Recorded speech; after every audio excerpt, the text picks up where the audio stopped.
उनका जन्म 483 और 563 ईस्वी पूर्व के बीच शाक्य गणराज्य की तत्कालीन राजधानी कपिलवस्तु के निकट लुम्बिनी, नेपाल में हुआ था। लुम्बिनी वन नेपाल के तराई क्षेत्र में कपिलवस्तु और देवदह के बीच नौतनवा स्टेशन से 8 मील दूर पश्चिम में रुक्मिणदेई नामक स्थान के पास स्थित था। कपिलवस्तु की महारानी महामाया देवी के अपने नैहर देवदह जाते हुए रास्ते में प्रसव पीड़ा हुई और वहीं उन्होंने एक बालक को जन्म दिया। शिशु का नाम सिद्धार्थ रखा गया। गौतम गोत्र में जन्म लेने के कारण वे गौतम भी कहलाए। शाक्यों के राजा शुद्धोधन उनके पिता थे।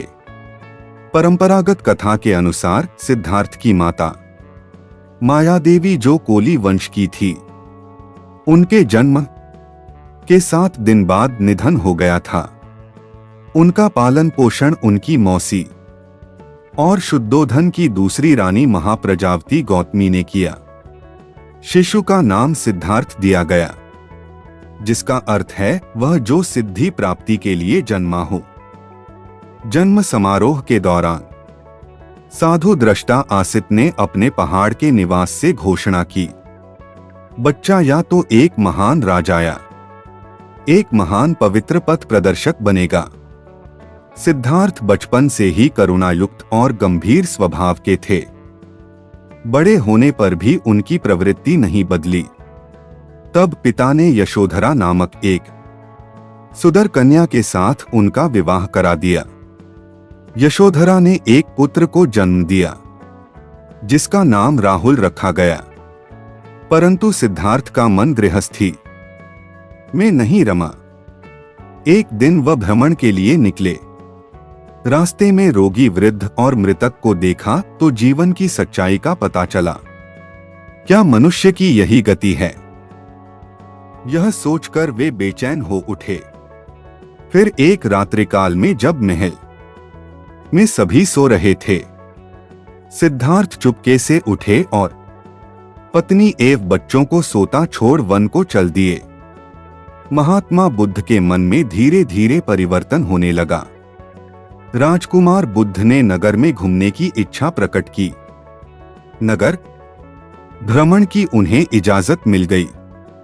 राजा ने नगर के रक्षकों को संदेश दिया कि वे राजकुमार के सामने कोई भी ऐसा दृश्य न लाएं जिससे उनके मन में संसार के प्रति वैराग्य भावना पैदा हो।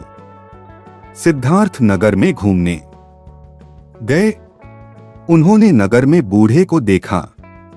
उसे देखते ही उन्होंने सारथी से पूछा, यह कौन है? इसकी यह दशा क्यों हुई है? सारथी ने कहा, यह एक बूढ़ा आदमी है। बुढ़ापे में प्राय सभी आदमियों की यह हालत हो जाती है। सिद्धार्थ ने एक दिन रोगी को देखा।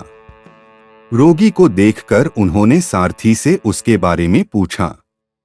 सारथी ने बताया, यह रोगी है और रोग से मनुष्य की ऐसी हालत हो जाती है।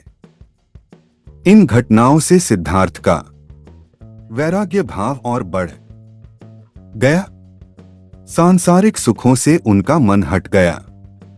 उन्होंने जीवन के रहस्य को जानने के लिए संसार को छोड़ने का निश्चय किया। उन्होंने वन में कठोर तपस्या आरंभ की। तपस्या से उनका शरीर दुर्बल हो गया, परंतु मन को डोट शांति नहीं मिली। तब उन्होंने कठोर तपस्या छोड़कर मध्यम मार्ग चुना।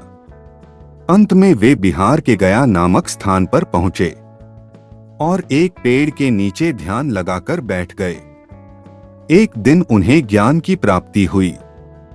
वे सिद्धार्थ से बुद्ध बन गए। वह पेड़ बोधिवृक्ष के नाम से प्रसिद्ध हुए। महात्मा बुद्ध के उपदेश सीधे सादे थे। उन्होंने कहा कि संसार दुखों से भरा हुआ है। दुख का कारण इच्छा या तृष्णा है। इच्छाओं का त्याग कर देने से मनुष्य दुखों से छूट जाता है।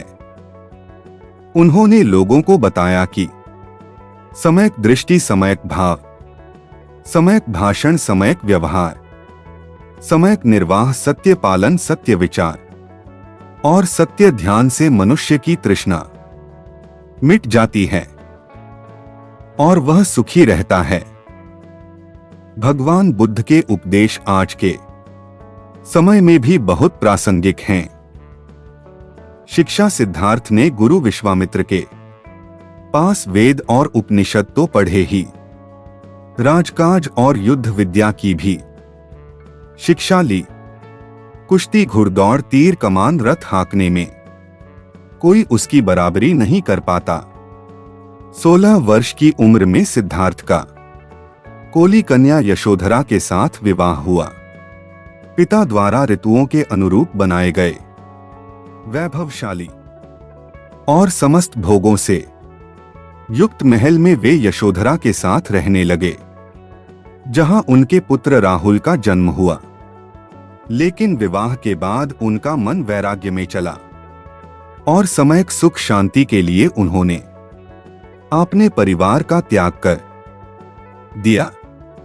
उन्होंने निर्वाण का जो मार्ग मानव मात्र को सुझाया था, वह आज भी उतना ही प्रासंगिक है जितना आज से 2500 वर्ष पूर्व था।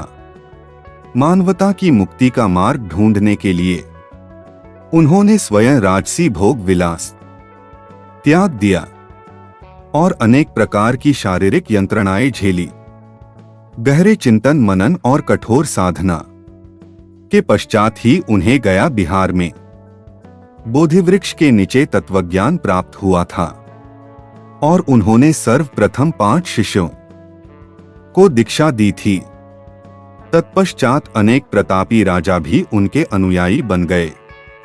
उनका धर्म भारत के बाहर भी तेजी से फैला और आज भी बौद्ध धर्म चीन, जापान आदि कई देशों का प्रधान धर्म है।